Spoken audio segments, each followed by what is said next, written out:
Good morning students. यहाँ पर इस वीडियो में मैं आपको कविता नंबर 17 बच्चे काम पर जा रहे हैं, यहाँ पर मैं इस कविता की व्याख्या करवाती हूँ, तो सभी बच्चे ध्यान से सुने और साथ में जो कठिन शब्द हैं यानी कि जो शब्द अर्थ हैं वो भी लिखते रहें। यहाँ पर कवि परिचय मैंने आपको पिछली वीडियो में करवा दिया था, तो यहाँ पर आप ध्यान से सुने। कोहरे से ढकी सड़क पर बच्चे काम पर जा रहे हैं सुबह सुबह।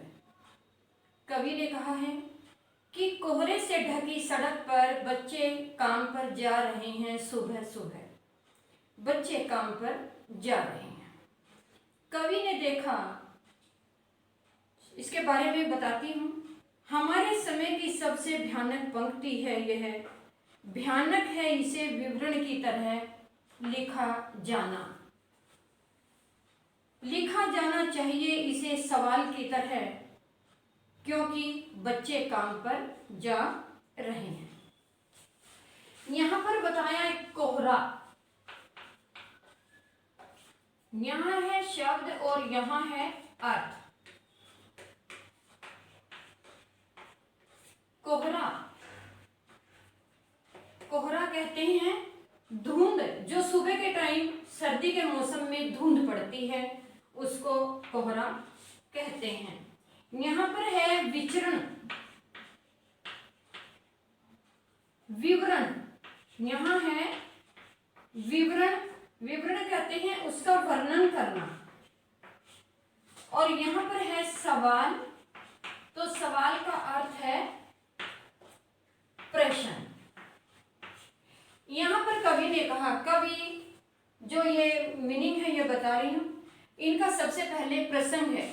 प्रस्तुत पंक्तियां मैं यहाँ आपको प्रसंग बता रही हूँ। यहाँ पर है प्रसंग।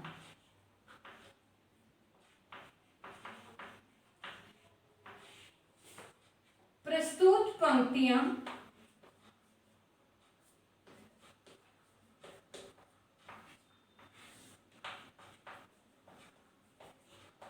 हमारी हिंदी की पाठ्य पुस्तक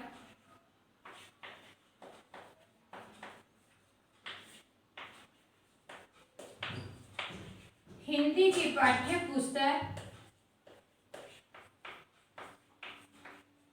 क्षितिज भाग 1 में संकलित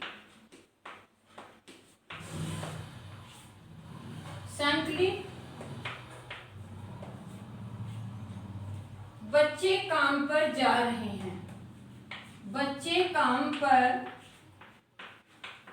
जा रहे हैं नामक शीर्षक से ली गई है। कविता कह सकते हैं, नामक कविता से ली गई हैं। बच्चों यदि यहाँ पर पंक्तियां लिखोगे तो यहाँ ली लिखा जाएगा, अगर यहाँ पर पद्यांश लिखोगे तो यहाँ पर लिया जाएगा, ये आएगा। ये यहाँ पर इनका प्रसंग है, व्याख्या मैं करवा रही हूँ।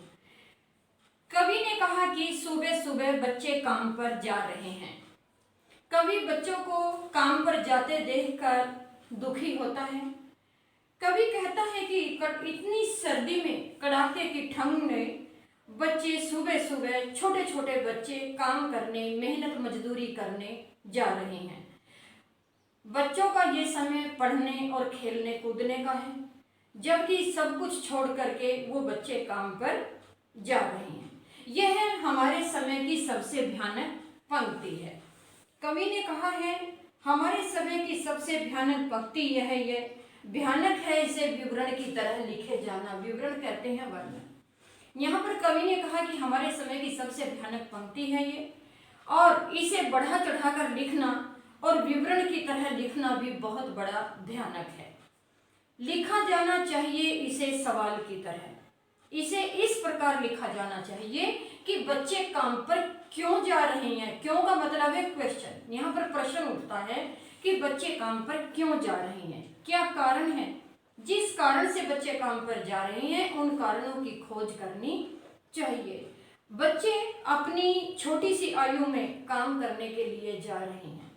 ऐसा कौन है कि छोटे छोटे बच्चों को काम पर जाते हुए देखकर परेशान या दुखी ना हो। भाव यह है कि हमें उन्हें काम पर नहीं भेजना चाहिए, बल्कि उन्हें अन्य बच्चों की तरह ही भोला भाला जीवन जीना चाहिए, जैसे छोटे बच्चे अपना जीवन जीते हैं। निम्न पंक्तियों में कवि ने बच्चों के, छोटे छोटे मासूम बच्चों के जो वर्णन किया है वह बहुत ही मार्मिक है। और यहाँ पर कवि ने सरल, सहज, खड़ी बोली का प्रयोग किया है, भाषा अनुकूल है। यानी कि यहाँ पर कवि ने प्रश्न जो वाचक है उस शैली का प्रयोग किया है, प्रश्नात्मक शैली का प्रयोग। यहाँ पंक्तियां नंबर 2, क्या अंतरिक्ष में गिर गई हैं सारी गेंदें, क्या दीमकों ने खा लिया सारी रंग बिरंगी किताबों को। देखिए कवि कहता है क्या अंतरिक्ष में चली गई हैं सारी गेंदें, क्या रंग बिरंगी किताबों को दीमकों ने खा लिया, क्या काले पहाड़ के नीचे दब गए हैं सारे खिलौने। यानी कि जो खेलने वाले खिलौने हैं क्या वो पहाड़ के नीचे दब गए, पहाड़ टूट पड़ा उनके ऊपर। क्या किसी भूकंप में ढह गई हैं मदरसों की दीवारें। मदरसा कहते हैं स्कूल को। यहाँ भूकंप होता है, यानी कि जो आपदा होती है एक, उसको कहते हैं तूफान, तूफान भरी आपदा, इसको ये भी बोल सकते हैं। और यहाँ पर भूकंप के जैसे भूचाल भी होता है, इसका भूचाल। और यहाँ पर मदरसा कहते हैं स्कूल या पाठशाला को, स्कूल या पाठशाला को। यहाँ कहते हैं ढह जाना। ढह जाना का मतलब होता है गिर जाना। जैसे कहते हैं गिर जाना, ढह गया, गिर जाना होता है तो उसका ढह जाने का अर्थ होता है गिर जाना। अंतरिक्ष, अंतरिक्ष कहते हैं आकाश को, अंतरिक्ष होता है आकाश। तो यहाँ पर ये इनके वर्ड मीनिंग आते हैं। दीमक जो होती है वो एक विशेष प्रकार का कीड़ा होती है, जैसे मैंने अभी आपको बताया। क्या काले पहाड़ के नीचे दब गए हैं सभी खिलौने, क्या किसी भूकंप में ढह गई हैं। अभी मैंने ढह बताया, ढह जाना मतलब गिर जाना। सारी इमारतें, इमारत कहते हैं भवन को। क्या सारे मैदान, सारे बाग बगीचे खत्म हो गए एकाएक, एकाएक। यहाँ पर एकाएक मतलब अचानक, कि क्या सब कुछ इनके लिए अचानक खत्म हो गया, तो फिर बचा ही क्या है इस दुनिया में। इन पंक्तियों का भी जो प्रसंग है वो इसी प्रकार है। और यहाँ पर बच्चों की बचपने की दयनीय स्थिति की ओर इशारा किया है। कवि जानना चाहता है कि क्या अंतरिक्ष में गिर गई, कि जो इनकी गेंदें, जिन गेंद से बच्चे खेलते हैं, क्या वो सभी गेंद अंतरिक्ष में चली गई। यानी इन्होंने एक बार उसको उछाला और वो ऊपर गई, लौट करके नहीं आई, इसलिए ये बच्चे अपनी गेंद से वंचित रह गए हैं। क्या दीमकों ने खा लिया रंग बिरंगी किताबें, क्या इनके जो पढ़ने की किताबें थी वो सभी की सभी रंग बिरंगी किताबों को दीमक खा गई। दीमक एक विशेष प्रकार का कीड़ा होता है जो कागजों को खाकर मिट्टी बना देता है। यहाँ कवि ने एक खेद प्रकट किया है कि जो रंग बिरंगी किताबें इनके लिए पढ़ने के लिए थी, क्या वो सारी दीमक खा गई हैं। क्या काले पहाड़ के नीचे दब गए हैं सारे खिलौने, कि जिन खिलौने से ये बच्चे खेलते होंगे क्या वे खिलौने पहाड़ के गिरने से सब उसके नीचे दब गए हैं। काला पहाड़ यानी कि पहाड़ जो है उनके नीचे दब गए हैं, फिर इनके पास बचा क्या है। क्या मदरसों की दीवारें, क्या भूकंप आने से, एक भूचाल आने से जो मदरसे हैं, जो स्कूल है, पाठशाला है, क्या उनकी दीवारें सब ढह गई हैं, यानी कि वहां बैठने की जगह नष्ट हो गई है। आगे कवि ने कहा कि सारे मैदान, बाग बगीचे, खेत खलियान जिनके अंदर ये बच्चे खेलते हैं, क्या वो एक एक करके सब खत्म हो गए हैं। क्या खत्म हो गए हैं, फिर इनके लिए बचा ही क्या है? तो फिर बचा ही क्या है इस दुनिया में? आगे कवि ने कहा कि खेलने के मैदान के साथ साथ सब कुछ अचानक समाप्त हो गया। यदि वास्तव में ही ऐसा है तो फिर इन बच्चों के लिए दुनिया में बचा क्या है? यह दुनिया बच्चों के कारण ही है। यदि बच्चों का बचपन उनसे छीना जाएगा तो आने वाला समय बड़ा भयानक होगा। यानी आने वाले समय में इनका सब वस्तुओं का कोई औचित्य नहीं रह जाएगा, क्योंकि इन बच्चों का जो जीवन है, इनके अंदर से जब बचपना छीन लेंगे, इनका मानसिक विकास, शारीरिक विकास नहीं हो पाएगा, जो ये एक गरीबी के बोझ के तले दबकर केवल भार स्वरूप ही प्रतीत होंगे। निम्न पंक्तियों में कवि ने बच्चों की जो स्थिति, दयनीय स्थिति है, उस पर वर्णन किया है। भाषा सरल, सहज, खड़ी बोली का प्रयोग हुआ है। जो चित्रात्मक शैली, यानी कि बच्चों के चित्र सामने, आंखों के सामने आते हैं, चित्रात्मक शैली है। और भावानुकूल, यानी कि बच्चों के भावों के अनुकूल शैली का प्रयोग किया है। तीसरी पंक्तियां हैं, कितना भयानक होता अगर ऐसा होता। आगे कवि ने फिर अपना दुख प्रकट किया है कि क्या होता यदि ऐसा होता। भयानक है लेकिन इसे और भी ज्यादा, कि सारी चीजें हस्बा मामूल। हस्बा मामूल कहते हैं, यानी कि हस्ब मामूल, यहाँ कहते हैं हस्ब मामूल, यानी कि यथावत। यथावत कहते हैं जो कि त्यों बनी हुई चीजें, यथावत यानी कि जो कि त्यों चीजें हैं। लेकिन ये बच्चे सभी चीजों से वंचित हैं। लेकिन वंचित क्यों हैं, इस बात को लेकर के कवि अपना खेद प्रकट कर रहा है। हस्बामुल पर दुनिया की हजारों सड़कों से गुजरते बच्चे, छोटे बच्चे, बहुत छोटे बच्चे काम पर जा रहे हैं। निम्न पंक्तियों का भी प्रसंग यही है जो मैंने अभी आपको लिखवाया। कवि कहता है कि बच्चों की गेंदें, रंग बिरंगी पुस्तकें, खिलौने, खेत खलियान, मैदान, बाग बगीचे, आंगन, एकाएक सब कुछ इनके लिए समाप्त हो गए।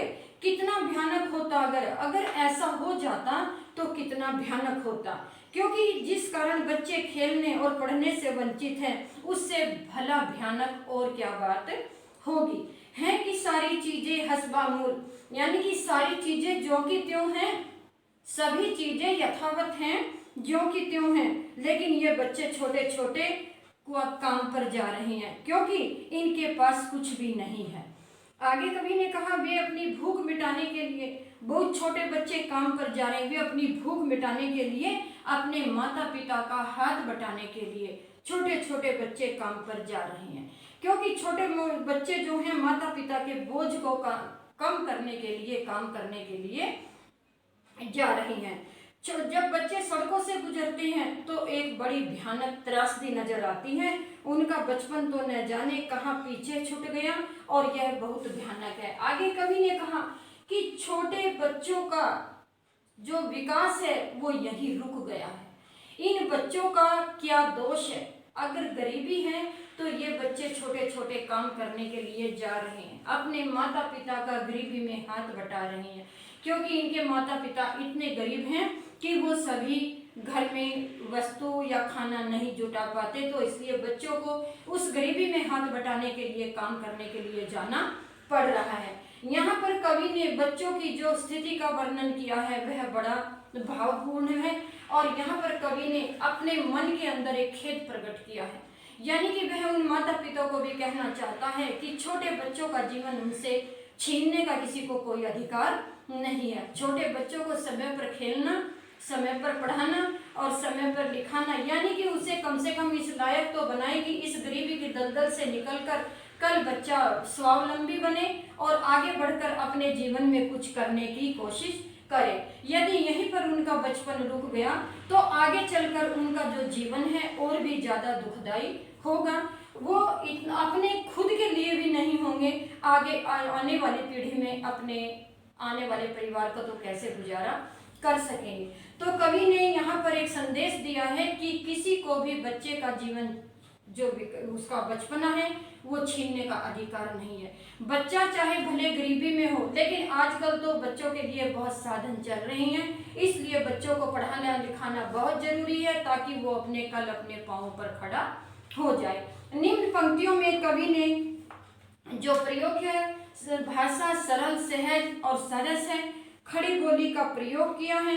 कवि की दृष्टि से अधिक भयानक बच्चों की त्रासदी है और सभी चीजें यथावत होते हुए भी बच्चे सभी चीजों से वंचित हैं।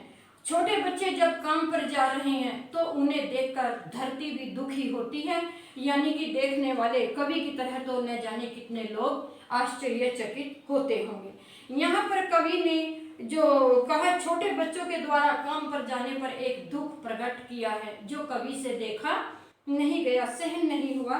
उन्हें खेल कूद और पढ़ने लिखने का कार्य में लगाना चाहिए। तद्भव शब्दावली के साथ साथ विदेशी शब्दावली का, जैसे हस्बामुल यहाँ पर उर्दू फारसी भाषा का शब्द प्रयोग हुआ है। यहाँ सरल स्पष्ट खड़ी बोली भाषा के अनुरूप यहाँ पर विदेशी भाषा के शब्दों का भी प्रयोग हुआ है। प्रसाद गुण है, काव्य को सरलता और सरसता प्रदान की गई है। अब बच्चों यहाँ पर मैंने आपको इस वीडियो में ये व्याख्या करवाई है और व्याख्या आपको अच्छी तरह से याद हो गई। परसर प्रसंग के साथ व्याख्या भी आपको याद करनी है। जो वर्ड मीनिंग बताए हैं तो ये वर्ड मीनिंग भी आपको याद करने हैं और काम आपका सुंदर होना चाहिए।